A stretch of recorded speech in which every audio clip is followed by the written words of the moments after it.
vs to vs as well. இந்த மூன்றுக்கும் difference தெரியுமா உங்களுக்கு? ஒரு மினிட்ஸ்ல உங்களுக்கு நான் கிளியரா புரிய வைக்க போறேன்.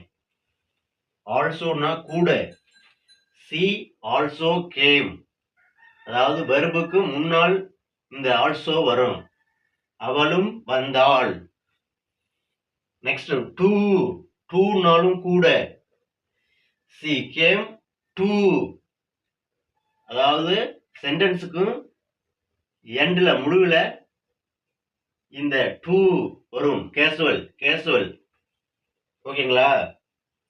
as well னா கூடவே, she came as well, இதுவும் சென்டென்ஸுக்கும் முடிவுல தான் வரும். ஃபார்மல். ஓகே ஃப்ரெண்ட்ஸ், இந்த வீடியோ பிடிச்சிருந்தா லைக் பண்ணுங்க, ஷேர் பண்ணுங்க, கமெண்ட் பண்ணுங்க. தேங்க்யூ.